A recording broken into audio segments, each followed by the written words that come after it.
Mainland bank के आलीशान दरवाजे पर घुटनों के बल बैठा एक 10 साल का नन्हा बच्चा बर्नार्ड गैरेट। उसके हाथ जानबूझकर जूतों पर कछुए की रफ्तार से रेंग रहे थे, जैसे वो कोई मामूली बेसमझ गरीब हो। लेकिन किसी को अंदाजा नहीं था कि वो वहाँ जूतों की नहीं बल्कि दिमाग की पॉलिश कर रहा था। उसके कान रडार की तरह खुले थे, जो अमीर बैंकरों की करोड़ों की डील और उनके बिजनेस के हर एक राज को खामोशी से चुरा रहे थे। और दिन खत्म होते ही वो अपनी वो खतरनाक सीक्रेट नोटबुक खोलता, जहां इन अमीरों के सारे फॉर्मूले अब उसका हथियार बनने के लिए तैयार हो रहे थे। एक दिन बर्नार्ड खिड़की के पास छिपकर उन बैंकर्स की बातें सुन रहा था। वो ये सीक्रेट जानने की कोशिश कर रहा था कि ये अमीर लोग किसी भी गिरवी रखी गई बिल्डिंग या जमीन की असली कीमत का अंदाजा कैसे लगाते हैं। वो उनका बिजनेस माइंडसेट डिकोड कर रहा था। तभी एक क्लाइंट का ड्राइवर उसे रंगे हाथों पकड़ लेता है। वह ड्राइवर बर्नार्ड को बुरी तरह डांटता है और कहता है, इन गोरे लोगों के बिजनेस की जासूसी करना बंद कर। उसी शाम जब बर्नार्ड के पिता उसकी नोटबुक खोलकर देखते हैं तो उनके पैरों तले जमीन खिसक जाती है। उन्हें एहसास होता है कि उनके बेटे के पास एक जीनियस माइंड है, लेकिन एक कड़वी सच्चाई भी थी। पिता भारी मन से कहते हैं कि उसके कभी अमीर होने की संभावना बहुत कम है, क्योंकि गोरे लोग उसे कभी आगे बढ़ने ही नहीं देंगे। 15 साल बीत जाते हैं। बर्नार्ड ने अपनी दिन रात की मेहनत से कुछ पैसे जोड़े हैं। वह अपनी पत्नी और छोटे बेटे के साथ टेक्सास के उस कट्टर और घुटन भरे माहौल को छोड़कर सपनों के शहर लॉस एंजल्स चला आता है। यहाँ वे अपनी पत्नी के चाचा के घर एक बेहद छोटे से घुटन भरे कमरे में मामूली किराए पर रहते हैं। चाचा बर्नार्ड को ताना मारते हैं और सुझाव देते हैं कि उसे किसी फैक्ट्री में मजदूरी कर लेनी चाहिए। लेकिन बर्नार्ड की आंखों में लॉस एंजल्स के रियल एस्टेट मार्केट पर राज करने का सपना है। चाचा यह सुनकर उसका मजाक उड़ाते हैं। जब बर्नार्ड अपने बेटे को सुलाने जाता है तो चाचा अपनी भतीजी यानी बर्नार्ड की पत्नी को समझाने की कोशिश करते हैं, लेकिन पत्नी गर्व से अपने पति के पक्ष में ढाल बनकर खड़ी हो जाती है। कमरे के बाहर खड़ा बर्नार्ड यह सब सुनता है और पत्नी से वादा करता है कि वह बहुत जल्द उसे और उनके बेटे को इस तबेले जैसी जगह से बाहर निकाल लेगा। अगले ही दिन से बर्नार्ड अपनी धुन में लग जाता है। वह लॉस एंजल्स के पूरे रियल एस्टेट मार्केट को खंगाल डालता है, कीमतों पर मोल भाव करता है और रातों की नींद हराम कर देता है। आखिरकार उसकी नजर एक अपार्टमेंट बिल्डिंग पर पड़ती है, लेकिन एक बहुत बड़ी समस्या थी। वह बिल्डिंग एक कट्टर गोरे पड़ोस में थी और उसे भारी मरम्मत की जरूरत थी। बर्नार्ड के पास सिर्फ बिल्डिंग खरीदने भर का पैसा है। उसकी पत्नी हैरान होती है कि वह एक गोरे पड़ोस को क्यों निशाना बना रहा है, लेकिन बर्नार्ड का विजन साफ है। वह समझाता है कि ब्लैक नेबरहुड अब बहुत ज्यादा भीड़ भाड़ वाले हो गए हैं, वहाँ पैर रखने की जगह नहीं है, इसलिए उन्हें अपना विस्तार करना ही होगा। पत्नी कहती है कि वह एक इन्वेस्टर ढूंढ सकती है। वह उसे प्लांटेशन जैज क्लब ले जाती है, जिसका मालिक मॉरिस है, एक अमीर अश्वेत प्लेबॉय और बर्नार्ड की पत्नी का पुराना परिचित। लेकिन मीटिंग के दौरान मॉरिस बहुत दिखावा करता है और बर्नार्ड का मजाक उड़ाता है। बर्नार्ड का स्वाभिमान जाग उठता है। वह क्रोधित होकर तुरंत वहां से चला जाता है। बाहर आकर वह पत्नी से कहता है कि ऐसे घमंडी आदमी के साथ कोई सौदा नहीं करना चाहिए, पैसे उधार लेना तो दूर की बात है। पत्नी बर्नार्ड को समझाती है कि मॉरिस का यह प्लेबॉय वाला अंदाज सिर्फ दुनिया को दिखाने के लिए एक नकाब है। असल में वह एक बेहद चतुर और भरोसेमंद इंसान है, जिसकी पहुंच शहर के मेयर तक है। लेकिन बर्नार्ड को मॉरिस अच्छा नहीं लगता, शायद इसलिए कि वो प्लेबॉय है और उसकी पत्नी भी उसे जानती है। अब बर्नार्ड के पास बिल्डिंग के मालिक के पास जाने के अलावा कोई रास्ता नहीं है। आयरिशमैन बिल्डिंग के लिए $40,000 की मांग करता है। बर्नार्ड अपनी पूरी ताकत लगाकर कीमत को $30,000 तक लाने की कोशिश करता है, लेकिन नाकाम रहता है। फिर बर्नार्ड अपना मास्टर स्ट्रोक खेलता है। वह भुगतान को 2 किस्तों में बांटने का ऑफर देता है, $30,000 तुरंत और बाकी $10,000 तब जब बिल्डिंग पूरी तरह से किराए पर उठ जाएगी। आयरिशमैन पूछता है कि किराएदार कहां से आएंगे। बर्नार्ड कहता है, ब्लैक कम्युनिटी के डॉक्टर, वकील और टीचर, वो लोग जो उन गंदी बस्तियों से बाहर निकलने के लिए जगह ढूंढ रहे हैं, उन्हें मैं यहाँ ला सकता हूँ। बर्नार्ड का यह बेबाक अंदाज और गणितीय प्रतिभा उस आयरिशमैन को हैरान तो करती है, लेकिन वह रिस्क लेने से डरता है और साफ मना कर देता है। वहां से निकलने से ठीक पहले बर्नार्ड की तेज नजर आयरिशमैन के टेबल पर रखे कैलेंडर पर पड़ती है। वह बैंक और पर्सनल मैनेजर मिस्टर रीड का नाम पढ़ लेता है। उसी दोपहर बर्नार्ड उस बैंक में पहुंचता है, लेकिन बैंक की रिसेप्शनिस्ट उसके चेहरे पर सफेद झूठ बोलती है। वह उस अश्वेत व्यक्ति को किसी भी तरह बैंक से बाहर निकालना चाहती थी। वह कहती है, मुझे माफ करें, मिस्टर रीड बाहर हैं। बर्नार्ड शांति से कहता है, मेरी नजर काफी अच्छी है और मैं उनकी मेज पर रखी नेम प्लेट साफ पढ़ सकता हूँ। रिसेप्शनिस्ट चिढ़कर कहती है, माफ करें, मेरी जुबान फिसल गई थी, मिस्टर रीड अभी आपसे नहीं मिल सकते। बर्नार्ड हार नहीं मानता। वह बैंक के बाहर सड़क पर कई घंटों तक मैनेजर का इंतजार करता है। काम खत्म होने के बाद जब मैनेजर बाहर आता है तो बर्नार्ड उसे सड़क पर ही रोक लेता है और पूरी डील समझाकर लोन की मांग करता है, लेकिन बात नहीं बनती। शाम को बर्नार्ड पूरी तरह टूट चुका होता है है और हार मानने वाला होता है, तभी फोन की घंटी बजती है। लाइन पर वो आयरिशमैन था। वो गुस्से में पूछता है, क्या तुमने बैंक में मिस्टर रीड से लोन लेने के लिए मेरे नाम का इस्तेमाल किया? यस। लेकिन अगले ही पल वह बर्नार्ड को एक ऐसी खुशखबरी देता है जिससे बर्नार्ड की आंखों में आंसू आ जाते हैं। वह बताता है कि मैनेजर उसे लोन दे देगा क्योंकि वह आयरिशमैन खुद उसका गारंटर बनने के लिए तैयार है। वह बर्नार्ड के जुनून और जिद से इतना प्रभावित था कि उसे यकीन हो गया था कि ऐसा इंसान बिजनेस में कभी नहीं हारेगा। डील पक्की होने के बाद बर्नार्ड की पत्नी उसे एक छोटी जीत का जश्न मनाने उसी मॉरिस के जैज क्लब में ले जाती है। इस बार मॉरिस खुद बर्नार्ड के पास आता है और अपने अंदाज में बातचीत शुरू करता है।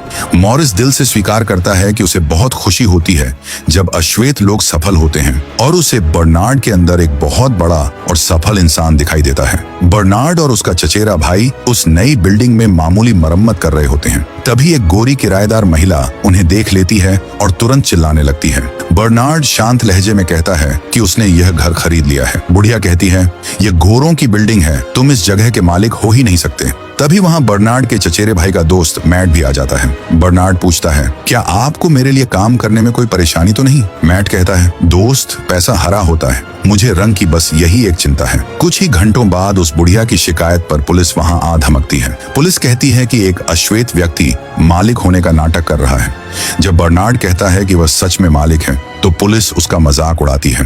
लेकिन जब बर्नार्ड अपनी जेब से मालिकाना हक के असली कागजात निकाल कर दिखाता है तो पुलिस वालों के होश उड़ जाते हैं। उसी शाम बर्नार्ड उसी बिल्डिंग के एक अपार्टमेंट में रहने चला जाता है। उस बुजुर्ग महिला को यह बिल्कुल बर्दाश्त नहीं होता कि वह किसी अश्वेत के साथ एक ही बिल्डिंग में रहे, इसलिए अगले ही दिन वह घर छोड़कर चली जाती है। लेकिन वो घर खाली नहीं रहता। कुछ ही समय में वहां एक बेहद अमीर अश्वेत महिला किराएदार बनकर आ जाती है। बर्नार्ड तय समय पर आयरिशमैन का पाई चुका देता है। आयरिशमैन बर्नार्ड के जीनियस दिमाग का फैन हो जाता है और उसे 50-50 पार्टनरशिप का धांसू ऑफर देता है। उनका मास्टर प्लान एकदम साफ था। उस दौर में अमेरिकी लोग आयरिश लोगों से भी चिढ़ते थे और उनके साथ बिजनेस करने से कतराते थे। इसलिए तय हुआ कि फोन पर सारा मोल भाव और गणित का खेल बर्नार्ड संभालेगा। लेकिन जब सौदे पर साइन करने की बारी आएगी तो आयरिशमैन अपना गोरा चेहरा लेकर आगे जाएगा। दिमाग बर्नार्ड का और चेहरा आयरिशमैन का ये सीक्रेट जोड़ी मार्केट में छा जाती है। उनका बिजनेस आसमान छूता है और अपनी इसी कामयाबी से बर्नार्ड अपनी पत्नी को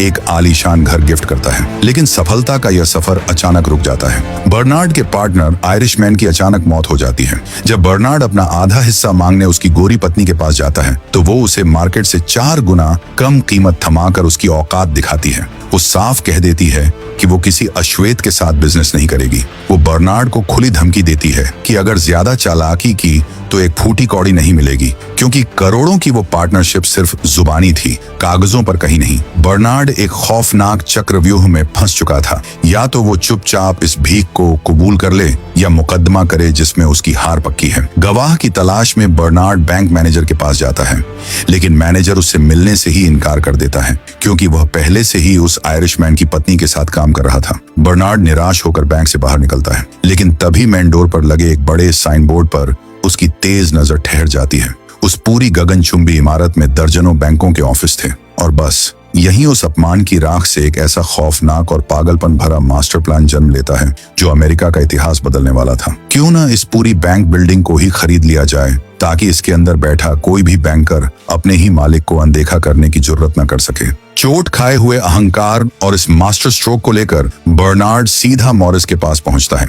वह मॉरिस को उस पूरी बिल्डिंग को खरीदने का प्रस्ताव देता है। मॉरिस एक चतुर व्यवसायी है, वह गोरों के इलाके में रिस्क नहीं लेना चाहता। मॉरिस कहता है, तुम अच्छी तरह जानते हो कि डाउनटाउन लॉस एंजल्स में एक भी ऐसी बिल्डिंग नहीं है जिसका मालिक कोई ब्लैक हो, और उसकी एक खास वजह है। अब मुझे इस पागलपन के लिए समझाओ। बर्नार्ड अपनी खतरनाक चाल समझाता है। अगर हम इस बिल्डिंग के मालिक बन गए तो ये गोरे बैंकर हमारी ही छत के नीचे बैठकर हमें लोन देने से मना नहीं कर पाएंगे। और सबसे बड़ी बात, बैंकों के पास रियल एस्टेट के सारे गुप्त राज होते हैं जिससे हम पूरे शहर के मार्केट पर कब्जा कर सकते हैं। ये खौफनाक और जीनियस विजन सुनकर मॉरिस का भी दिमाग घूम जाता है और वो इस ऐतिहासिक डील के लिए हाथ मिला लेता है। अब उन्हें इस काम के लिए एक गोरे चेहरे की जरूरत थी। एक ऐसा गोरा इंसान जो दुनिया के सामने बैंक का मालिक दिखे, जबकि असली डोर बर्नार्ड और मॉरिस के हाथों में हो। वे तय करते हैं कि मैट इस बड़े गेम में उनका फ्रंटमैन बनेगा। मैट यह सुनकर डर जाता है और कहता है कि वह इतनी बड़ी भूमिका नहीं निभा पाएगा।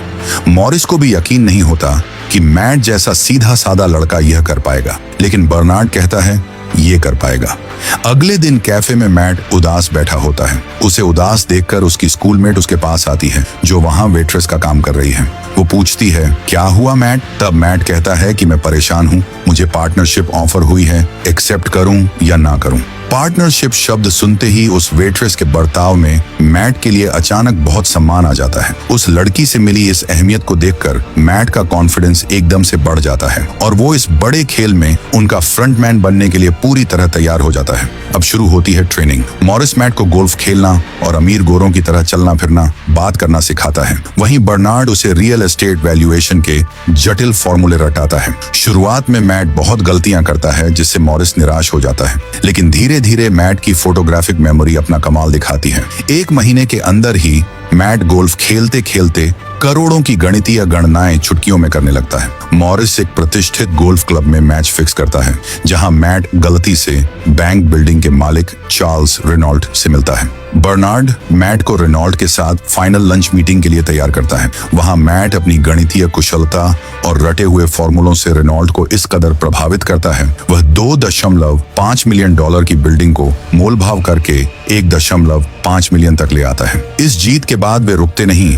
वे लॉस एंजल्स के उन पॉश इलाकों में थोक के भाव इमारतें खरीदने लगते हैं, जहां अश्वेतों का जाना माना था। उनके पास अब 177 इमारतें हो चुकी थीं और उनका रसूख इतना बढ़ गया कि उनके अपार्टमेंट के उद्घाटन में खुद देश के उपराष्ट्रपति लिंडन बी जॉनसन मेहमान बनकर आए और मैट वह अपनी हॉट वेट्रेस से शादी कर अपनी शानदार जिंदगी जी रहा है। साल 1963। बर्नार्ड अब एक बेहद सफल और अमीर बिजनेसमैन बन चुका है। वह अपने पिता से मिलने टेक्सास के एक छोटे से शहर में आता है। टेक्सास उस वक्त अमेरिका का सबसे कट्टर राज्य था, जहां अश्वेत लोगों के प्रति नफरत से भरा रवैया बिल्कुल नहीं बदला था। उसका पिता कहता है कि उसे अपने बेटे पर गर्व है। बर्नार्ड उसे समझाता है कि कैलिफोर्निया में अश्वेतों के लिए जीना बहुत आसान है, लेकिन पिता एक कड़वी सच्चाई सामने रखता है, मुझे नहीं लगता कि यह कैलिफोर्निया है। ये शब्द बर्नार्ड के अंदर कुछ जगह देते हैं। अगले दिन महंगे सूट पहने हुए बर्नार्ड अपने बेटे के साथ अपने शहर की सड़कों पर निकलता है। बेटा हैरान है, लोग उन्हें ऐसे घूर रहे हैं जैसे उन्होंने कोई भयानक गुनाह कर दिया हो। बर्नार्ड कहता है, मुझे अफसोस है कि तुम्हें ये सब देखना पड़ रहा है। चलते चलते वे मेनलैंड बैंक के पास पहुंचते हैं। ये वही जगह है जहां बर्नार्ड बचपन में जूते पॉलिश किया करता था और चुपचाप अमीरों की फाइनेंशियल बातें सुनकर उनके करोड़ों के सीक्रेट्स बटोरता था। वह वहां के स्थानीय जूता पॉलिश करने वाले लड़के से कीमत पूछता है। लड़के का जवाब बर्नार्ड को अंदर तक चीर देता है। वो कहता है कि मैं सिर्फ गोरे लोगों के जूते पॉलिश करता हूँ। शाम को बर्नार्ड अपनी पत्नी को कहता है वह बैंक खरीदना चाहता है ताकि टेक्सास में अश्वेत लोगों को एक सभ्य जीवन जीने का मौका मिल सके। टेक्सास के गोरे बैंकर्स जानबूझकर इतना भारी ब्याज लगाते थे और ऐसी शर्तें रखते थे कि कोई भी अश्वेत इंसान कभी लोन चुका ही ना पाए। उनका मकसद साफ था, अश्वेत लोग कभी खुद का बिजनेस खड़ा ना कर पाएं और हमेशा उनके गुलाम बने रहें। यह सिर्फ नाइंसाफी नहीं थी, बल्कि उन्हें उनके हकों से दूर रखने की एक गहरी और घटिया साजिश थी। उसकी पत्नी उसकी आंखों में वह जुनून देखती है और समझ जाती है, अगर बर्नार्ड कुछ करने की ठान लेता है तो वह उसे पूरा करके ही मानेगा। वे बैंक के मालिक रॉबर्ट फ्लोरेंस के साथ एक बैठक में मैट को लाते हैं। मॉरिस एक ड्राइवर के भेष में मैट के साथ जाता है। बैंक का मालिक एक शर्त के साथ एक सहमत राशि के लिए अपना व्यवसाय बेचने के लिए तैयार है कि उसका बेटा रॉबर्ट फ्लोरेंस जूनियर एक क्रेडिट विशेषज्ञ के रूप में बैंक में ही रहना चाहिए और मालिक के पास 20% शेयर रहेंगे। हर कोई डील के लिए तैयार है, लेकिन मालिक का शक्की बेटा टेढ़े सवाल दागने लगता है, जैसे कि डील में मैट के पार्टनर्स मौजूद क्यों नहीं हैं? बर्नार्ड गैरेट और जोसेफ मॉरिस कौन हैं? मैट कहता है, सच तो ये है कि वे इतने अमीर हैं कि छोटी मोटी बातों से परेशान नहीं होना चाहते, इसलिए उन्होंने मुझे आगे रखा है। तीर निशाने पर लगा। सौदा पक्का होने के बाद बैंक उनके हाथ में आ गया। बर्नार्ड ने तुरंत अपनी योजना लागू की और गुपचुप तरीके से स्थानीय अश्वेत पादरियों से मुलाकात की। उसने उनसे कहा कि वे अपने भरोसेमंद लोगों को चुनें जिन्हें लोन की जरूरत है, लेकिन शर्त यह थी कि यह बात पूरी तरह गुप्त रहे। धीरे धीरे अश्वेत लोगों को घर और बिजनेस के लिए लोन मिलने लगा और बैंक मुनाफे में आने लगा, लेकिन यह यह कामयाबी एक तूफान को दावत दे रही थी। फ्लोरेंस जूनियर, जो खुद को उस बैंक का वारिस समझता था, वो मैट पर दबाव बनाने लगा। वह जानना चाहता था कि ये नए लोन किन लोगों को दिए जा रहे हैं। उसने जासूसी शुरू कर दी। अंधेरी रातों में उसने देखा कि कैसे मैट गुप्त रूप से बर्नार्ड से मिलता है और उसे प्रोग्रेस रिपोर्ट देता है। उधर मैट की पत्नी टेक्सास के माहौल में खुद को असुरक्षित महसूस कर रही थी। उसे लगने लगा था कि मैट सिर्फ बर्नार्ड और मॉरिस के इशारों पर नाचने वाली एक कठपुतली है। उसने मैट को टोकते हुए कहा, तुमने कहा था तुम पार्टनर हो, लेकिन पार्टनर सैलरी नहीं लेते, वे मालिक होते हैं। पत्नी की इस बात ने मैट के मन में असुरक्षा पैदा कर दी और उसने अपनी पहचान बनाने के लिए वादा किया कि अगला बैंक उनका अपना होगा। अगले दिन फ्लोरेंस जूनियर बर्नार्ड से मिलता है और उसे धमकी देता है। वह कहता है कि अगर गोरे ग्राहकों को बैंक के असली मालिकों के बारे में पता चला तो वे अपना सारा पैसा निकाल लेंगे और बैंक रातों रात कंगाल हो जाएगा। जब बर्नार्ड ने उसकी इस धमकी को गंभीरता से नहीं लिया, तब फ्लोरेंस ने अपना आखिरी दांव चला और बैंकिंग अधिकारियों का एक लीगल नोटिस दिखाया। चुपके से सरकार को खबर कर दी थी और अब बैंक पर बहुत बड़ी सरकारी जांच होने वाली थी। खतरा बढ़ रहा था, लेकिन मैट अपनी पत्नी के उकसावे में आकर एक और बैंक ऑफ मार्लिन खरीदने की जिद पर अड़ गया। वह चाहता था कि मेनलैंड के सारे अश्वेत कर्ज इस छोटे बैंक में ट्रांसफर कर दिए जाएं। चतुर बर्नार्ड को यह हंगामा पसंद नहीं था। उसे पता था कि 2 बैंकों को संभालना उनके बस से बाहर हो जाएगा। लेकिन मैट ने ब्लैकमेल का रास्ता चुना। मुझे मालिक बनाओ, नहीं तो मैं काम छोड़कर वापस चला जाऊंगा। बर्नार्ड और मॉरिस को झुकना पड़ा। मैट अब नए बैंक का मालिक था। बर्नार्ड की पत्नी मार्लिन बैंक में सफाई कर्मचारी का भेष बदलकर काम करने लगी ताकि वह मैट की गतिविधियों पर नजर रख सके। बर्नार्ड ने मैट को सख्त हिदायत दी थी, हर कर्ज की दोबारा जांच करना और केवल भरोसेमंद वकील के साथ काम करना। लेकिन अपनी काबिलियत के गुमान में चूर मैट ने सब कुछ नजरअंदाज कर दिया। उसने फ्लोरेंस के सुझाए हुए वकील को रख लिया, वही फ्लोरेंस जिसने उनकी मुखबिरी की थी। मैट ने बिना गहराई से पढ़े गंभीर चेहरा बनाकर लोन पार्टिसिपेशन एग्रीमेंट्स पर हस्ताक्षर कर दिए। उधर फ्लोरेंस का फोन आया। मेनलैंड बैंक में फेडरल अधिकारी जांच के लिए पहुंच गए हैं क्योंकि यह खबर लीक हो गई है कि बर्नार्ड और जो इन बैंकों के असली मालिक हैं। तभी अचानक मार्लिन बैंक में भी सरकार की तरफ से ऑडिट बैठ जाता है। सरकारी अधिकारी फाइलों को खंगालने लगते हैं। बर्नार्ड, जो वहां एक सफाई कर्मी की वर्दी में था, चुपके से मैट को जवाब बताकर बचाने की कोशिश करता है, लेकिन तब तक खेल हाथ से निकल चुका था। अधिकारियों ने वो सारे बड़े लोन पकड़ लिए जो उस छोटे बैंक की कानूनी सीमा से कहीं ज्यादा थे। नियमों के गंभीर उल्लंघन की वजह से सरकार तुरंत बैंक का कामकाज सस्पेंड कर देती है। उनका पूरा साम्राज्य ताश के पत्तों की तरह ढह जाता है और वो लोग जैसे ही बैंक से बाहर निकलते हैं, FBI की टीम उन्हें गिरफ्तार कर लेती है। वॉशिंगटन की गूंजती हुई अदालतों में मामला अब राजनीति का था। सीनेटर चाहते थे कि इस मामले का इस्तेमाल बैंकिंग कानूनों को और सख्त करने के लिए किया जाए ताकि कोई और बर्नार्ड दोबारा खड़ा न हो सके। मैट को 50 साल की जेल का डर दिखाया गया और उसने अपने ही साथियों की पीठ में छुरा घोंप दिया। उसने गवाही दी कि बर्नार्ड ने उस पर दबाव डाला था। सीनेटर ने बर्नार्ड को भी एक मौका दिया। मान लो कि तुमने अपनी अमीरी के लिए कानून का फायदा उठाया और तुम बच जाओगे, वरना जेल तय है। लेकिन बर्नार्ड गैरेट हार मानने वालों में से नहीं था। सुनवाई के दूसरे दिन उसने स्वीपर की वर्दी के साथ अदालत की आंखों में आंखें डालकर कहा कि यही एकमात्र तरीका है जिससे एक काला आदमी टेक्सास के बैंक में घुस सकता है। उसका भाषण नस्लीय भेदभाव के खिलाफ एक गरजती हुई ललकार थी। नतीजा वही हुआ जिसका डर था। संपत्ति जब्त कर ली गई। जूरी ने उन्हें दोषी माना और 3 साल की सजा सुनाई, पर मैट आजाद रहा। लेकिन बर्नार्ड की यह कुर्बानी बेकार नहीं गई। उनकी इस बगावत ने पूरे अमेरिका को हिलाकर रख दिया। 3 साल बाद कांग्रेस ने फेयर हाउसिंग एक्ट पारित किया। अब पूरे अमेरिका में रंग के आधार पर किसी को भी घर या लोन देने से मना करना सबसे बड़ा जुर्म बन गया था। जब बर्नार्ड जेल से बाहर आया तो वह कंगाल लग रहा था, लेकिन उसके चेहरे पर एक राजदार मुस्कान थी। मॉरिस और उसकी पत्नी को समझ नहीं आ रहा था कि वह खुश क्यों है। तभी यह खुलासा होता है कि सुनवाई से ठीक 1 रात पहले मैट ने बर्नार्ड को फोन किया था। मैट ने अपनी गलती मान ली थी। बर्नार्ड को यह अच्छी तरह पता था कि अगले दिन फैसला उनके खिलाफ आएगा और सरकार उनकी सारी संपत्ति जब्त कर लेगी। इसलिए बर्नार्ड ने मैट से एक आखिरी एहसान मांगा। बर्नार्ड ने गुप्त संपत्तियां बेचने को कहा, बल्कि उसने मैट को अपने बचे हुए पैसे सौंपे और कहा कि इससे पहले कि सरकार सब कुछ हड़प ले, तुम इन पैसों से बहामास में घर खरीद लो। कहानी का अंत टेक्सास की धूल भरी गलियों में नहीं, बल्कि बहामास के नीले समंदर के किनारे उन्हीं घरों में हुआ जहां ये दोस्त अब अपनी शर्तों पर आजाद जिंदगी जीने के लिए स्वतंत्र थे।